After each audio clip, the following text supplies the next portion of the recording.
Hay algunas controversias. Podríamos escribir libros y libros y libros acerca de las controversias en el pueblo creyente. No se diga en el mundo, pero en el pueblo creyente respecto a lo que la palabra enseña. Pero vamos a ver solo algunas que tienen que ver con la salud divina y con la sanidad divina. Controversias en los creyentes, que muchas de las veces estas controversias pueden llevar a mal puerto, como dicen por ahí, a sufrir al creyente. Pueden llevar a que el creyente padezca, inclusive llevarlo a la muerte. Y no es el corazón de Dios, no es el deseo de Dios, no fue parte de la obra terminada de Jesús en la cruz del Calvario. Si nosotros no nos apropiamos por la fe de todo lo que Dios ya nos dio por gracia en Cristo Jesús, estaríamos dejando de lado todo lo que Cristo ya consiguió por nosotros. Recuerde que la fe, el significado de la fe es la certeza de lo que se espera, la convicción de lo que no se ve, que está de acuerdo o que está declarado en la palabra. Porque el mismo Hebreos 11, donde describe el significado de la fe, en el versículo 6 nos dice que es imposible agradar a Dios si no es a través de la fe. Es necesario creer. Dice que Dios se agrada cuando nosotros creemos.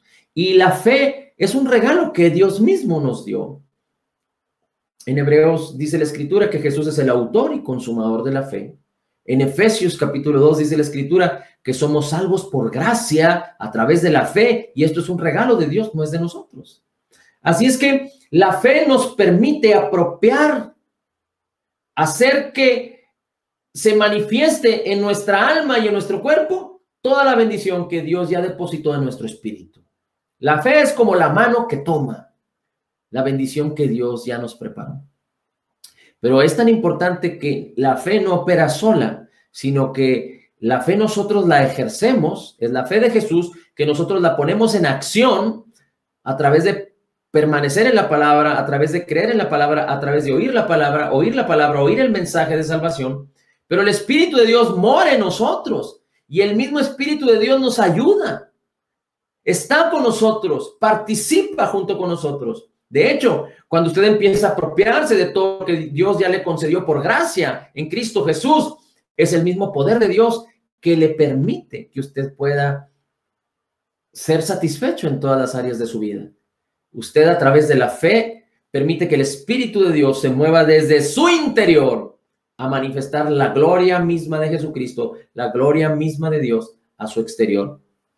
Una de las controversias, y le voy a decir una paradoja es cuando se describe un dicho que aparentemente tiene contraposiciones. Por ejemplo, Jesucristo vino a nacer para morir. Y esta es la realidad. El propósito de Jesús es nacer para ir a la cruz y gustar la muerte, dice la Escritura, para librarnos a ti y a mí de la muerte. ¡Qué grande bendición! Así es que si tú estás escuchando esto por primera vez, hay una gran oportunidad y una gran bendición que tú tienes delante de ti, de creer en Jesús y creer que en Él tienes el perdón de todos tus pecados, porque Él pagó por cada uno de ellos con su cuerpo y derramó su sangre para perdón de todos tus pecados. Así es que Jesús está cerca de todo aquel que le busca. Y el Espíritu de Dios nos convence. A los creyentes nacidos de nuevo, el Espíritu de Dios nos convence de justicia. A los que no conocen a Cristo aún, el Espíritu de Dios les convence de que necesitan un Salvador, les convence de su pecado, para mostrar a Cristo, presentarles a Cristo, y que en Cristo pueden obtener como un regalo gratuito de parte de Dios la salvación y el perdón de todos sus pecados. Una de las controversias tiene que ver con que hay quienes dicen que la enfermedad es voluntad de Dios y que quizá Dios envía la enfermedad para probar, o es el propósito inescrutable de Dios que envía la enfermedad para probar. Y esto es antibíblico. La Biblia jamás enseña esto. Ahora, es importante que nosotros aprendamos a dividir, a interpretar, a usar bien la palabra de verdad, porque si usted abre la Biblia y se va a la ley, a Moisés y la ley de Moisés y cómo el pueblo dijo, probó a Dios, el mismo pueblo dijo, Señor, tú dinos qué hacer y nosotros tenemos los méritos para lograrlo. Y entonces Dios no les dio leyes de hombres, Dios les dio un estándar divino y les dio la ley. Y les dijo, si tú cumples la ley, si tú obedeces el pacto de la ley, te bendeciré. Pero si tú lo incumples, te maldeciré. Y había juicio por causa de la ley, y había enfermedad que venía por causa de la ley, pero esto quedó en el antiguo pacto porque Jesucristo nos redimió de la maldición de la ley. Tú lo puedes encontrar en Gálatas, tú lo puedes encontrar en Colosenses capítulo 2. Cristo Jesús en la cruz del Calvario quitó de en medio el decreto de leyes que nos era contraria y quedó clavada en la cruz. Quedó sin efecto para que todo aquel que en él cree ya no viva bajo la ley. Pero hemos sido librados de la maldición de la ley. Es una de las bendiciones de los fundamentos de la obra redentora de Jesús. Fuimos redimidos de la ley. Entonces, es importante que podamos ver la escritura desde el Génesis y hasta el Apocalipsis, inclusive pasando por Moisés, pero verla a través del Evangelio de Jesús, verla a través de la obra redentora, verlo a través de la gracia, de la abundancia de gracia y del regalo gratuito de la justicia de Cristo. Es importante que el Espíritu de Dios, quien inspiró la palabra, nos revele la palabra desde el Génesis y el Apocalipsis y nos revele a Jesús y su obra terminada en la cruz. Lo que somos, lo que Él es, lo que Él ha hecho con nosotros y lo que ahora somos en Cristo Jesús. ¿Cuál es nuestra posición y qué es lo que ha hecho en nuestro interior y cómo Él quiere que seamos exitosos y victoriosos caminando como Él nos llamó a vivir? Por eso nos dio toda promesa. Y el nuevo pacto en Cristo Jesús está fundado, está basado, está establecido sobre las mejores promesas. Lo dice la Escritura en Hebreos. Así es que hay quienes a través de la enfermedad, cuando están padeciendo alguna enfermedad, y esto seguramente tú lo has escuchado, y pensar a veces así, a medias, con verdades a medias, te puede llevar o puede llevar a un creyente a la muerte.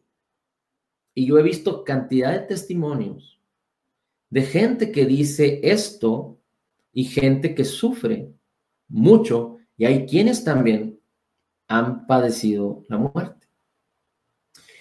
¿Cuál es esta controversia? Muchos creyentes, y no quiero decir que todos, pero hay muchos creyentes que han sido enseñados de alguna manera a que Dios está en control. Y cuando se refiere a la enfermedad y cuando se refiere a querer ser sanados de cualquier padecimiento, declaran y dicen, parte de su confesión es, Dios está en control. Dios está en control. Dios está en control. Pero esto puede ser una creencia fingida, porque tú puedes decir que Dios está en control, pero si no hay una revelación de lo que Jesús ya hizo por ti, si no hay una revelación de que solo a través de permanecer en la palabra de la fe me puedo apropiar de lo que Dios ya me concedió, en este caso la enfermedad, la salud, la sanidad divina. De hecho, si no entendemos el hecho de que Jesús no sufrió las enfermedades, los dolores, y llevó nuestras enfermedades para que nosotros vivamos las enfermedades y luego seamos sanados. No, ese no es el proyecto de Dios. Jesucristo llevó nuestras enfermedades, sufrió todos nuestros dolores con el propósito de que tú no sufras ningún dolor y tú no lleves ninguna enfermedad.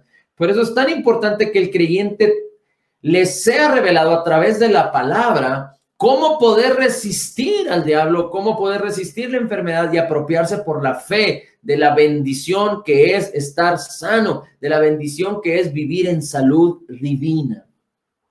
Entonces, cuando el creyente dice Dios está en control, puede haber incredulidad, porque hay muchas veces que cuando el hombre dice Dios está en control, ya se sometieron a tratamientos médicos, ya se sometieron a la voluntad de los médicos, ya tomaron como primera opción el reporte médico y la solución médica. Entonces, ¿cómo poder tener un balance de fe y decir que Dios está en control? Y más allá de decirlo, ¿cómo podríamos decir que hay un balance superior de fe al balance de lo que ya hemos abrazado?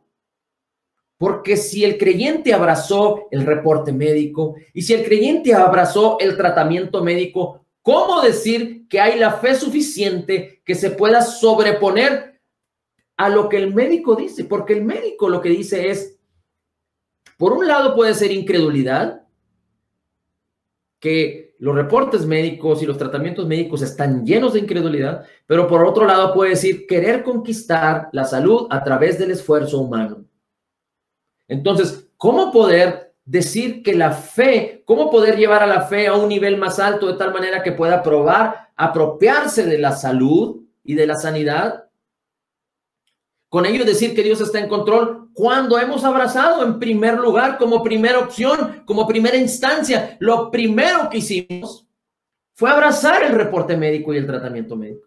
Ahora, es muy importante, y lo vuelvo a decir, Dios no se enoja porque tú decides el tratamiento médico o el reporte médico, porque Dios ya hizo su parte y Dios te sigue amando igual, y Dios no va a quitar el espíritu de su Hijo de tu corazón.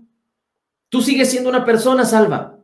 Pero si tú, como muchos otros, siguen diciendo con la fe abajo y con el reporte médico y los tratamientos encima de todo, como fundamento, y la fe de Dios sin importancia o sin poder, ¿cómo poder decir que Dios está en control? Y hay quienes alcanzan la victoria, el médico les ayuda en la victoria, el tratamiento les ayuda en la victoria, sobre todo en enfermedades terminales. No se digan enfermedades pasajeras. Pero lo que sucede es que este sistema, por muchos años, desde que la medicina entró en esa habilidad y en esa importancia en la sociedad, en la vida de las personas, en los gobiernos, ha tomado tanto auge que ha querido tomar la posición, tomar parte en el creyente de lo que Cristo Jesús ya hizo. Ahora, gracias a Dios por los médicos, gracias a Dios por los hospitales. Porque sin los hospitales y sin los médicos, mucha gente estuviera muriendo. Y muchos cristianos ya hubieran muerto sin ellos. Pero lo importante de todo es que no solo usted y yo podamos entender la revelación de la palabra y lo que la palabra de Dios nos enseña correctamente para poder entender correctamente, creer correctamente y vivir correctamente, sino también que tengamos la oportunidad de bendecir a otros, no exigiéndoles, no juzgándoles, porque Dios no nos llamó a juzgar, pero amándoles, enseñándoles la benignidad de Dios. Y la palabra de Dios nos dice en Romanos 2 que la benignidad de Dios es la que guía al arrepentimiento. Cuando tú conoces a alguien que tiene esta manera de pensar, o si tú eres esta persona, es la benignidad y la bondad de Dios. Es el entender la revelación de cuánto Dios te ama, no importando las decisiones que tú tomes. Dios te sigue amando igual. Esta es una verdad también importante. Y hay una controversia también ahí, porque hay muchos creyentes que creen que si deciden equivocadamente, Dios los deja de amar y ellos se sienten mal para con Dios, pero Dios no es hombre para que mienta, ni hijo de hombre que se arrepienta. Dios no cambia de parecer, Dios nos sigue amando igual. Y Él está esperando que a través de la fe nos apropiemos de todas las cosas que nos fueron concedidas por gracia. Y cada vez que nosotros nos apropiamos de todas las cosas que nos fueron concedidas por gracia en Cristo Jesús, Él se regocija porque lo estamos haciendo a través de la fe. Amén. Y Dios no está en control, porque si estuviera en control, entonces nosotros haríamos lo que Él decidiera o lo que Él dijera que deberíamos de hacer.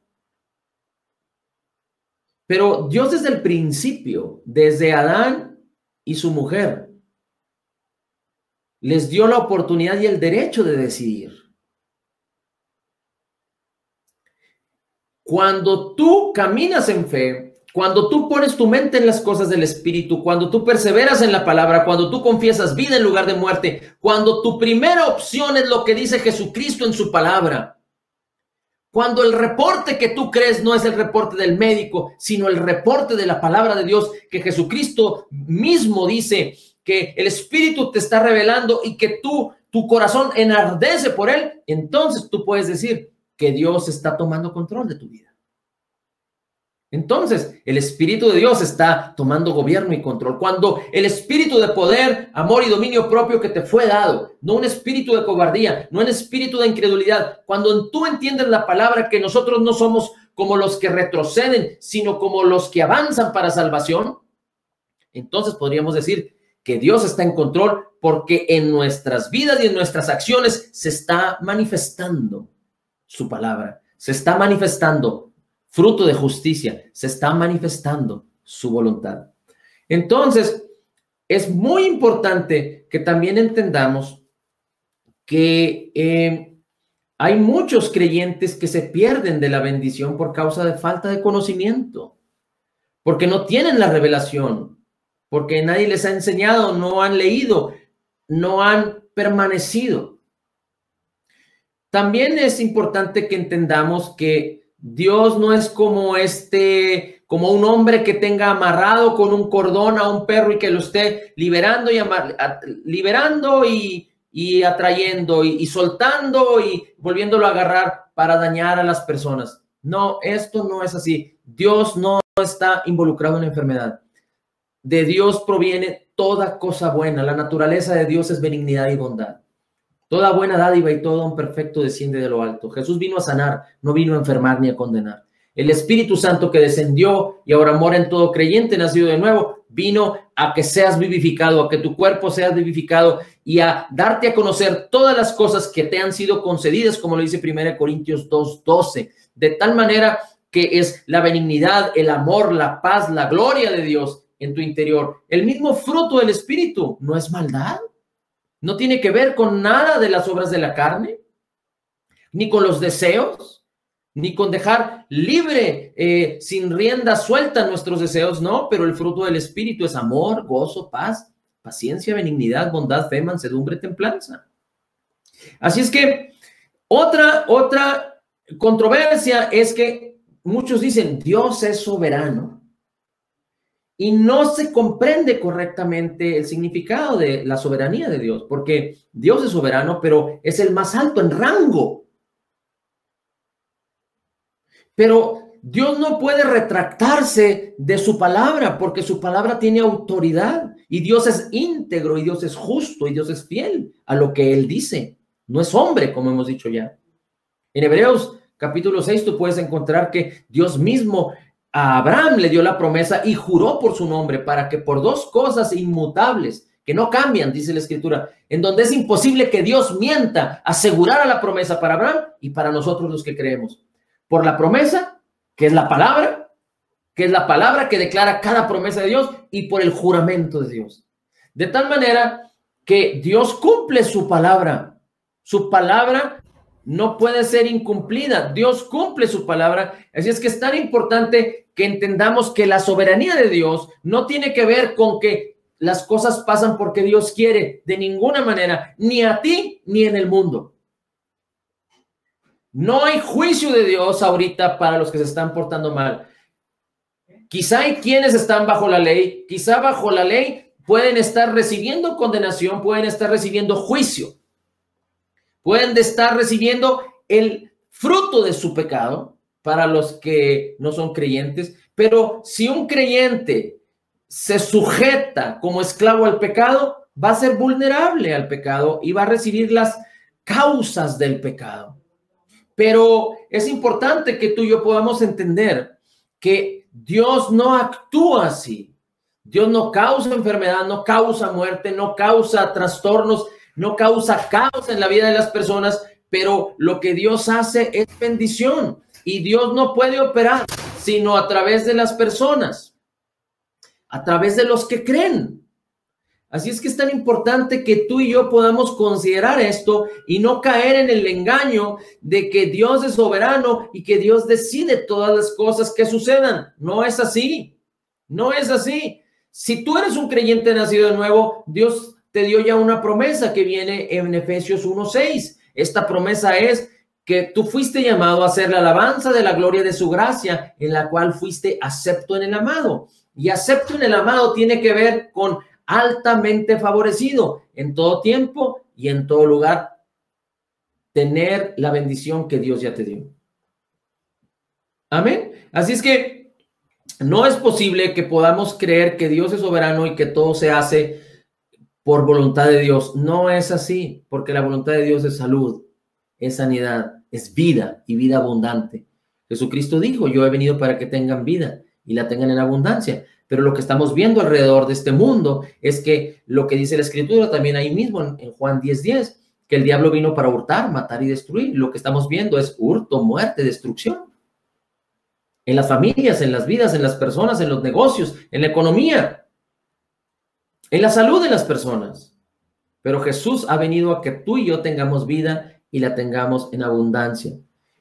Y si dijéramos que Dios es soberano, entonces ¿por qué tú no haces lo que Dios quiere que hagas? Porque Dios en su soberanía, Dios en su palabra, nos dio el derecho de decidir. Así es que la enfermedad no viene por causa de la voluntad de Dios. Es importante que tú entiendas eso. Hay quienes utilizan Romanos 8:28, que dice que todas las cosas ayudan a bien para todos, para los que de acuerdo a su propósito amamos a Dios. Vamos a leer este versículo porque es también importante, porque hay quienes en lugar de dar gracias en todo al Señor, dan gracias por todo. Y cuando viene calamidad y caos, dan gracias por esa calamidad y caos porque creen que es la cruz que Dios los llevó a vivir. Pero eso es antibíblico, eso no nos lo enseña la Escritura. Eso ha sido enseñado por décadas, por las familias, por la idiosincrasia de los pueblos, por la religiosidad de los pueblos. Pero dice la Escritura en Romanos 8:28, y sabemos que todas las cosas obran juntamente para el bien a los que aman a Dios, a los que según su propósito son llamados. Y hay quienes utilizan este versículo para decir que si sufren un accidente, pues fue porque Dios los puso a prueba o Dios lo quiso así, pero no, de ninguna manera eso no es correcto. No podemos levantar una doctrina a través de un versículo y menos entendiendo mal el versículo.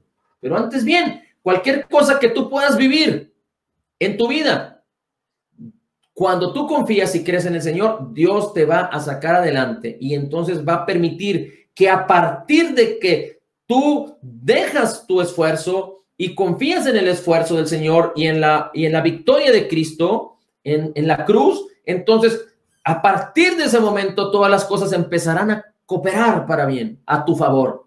Ese es el ser altamente favorecido, que todas las cosas cooperan para bien en tu vida.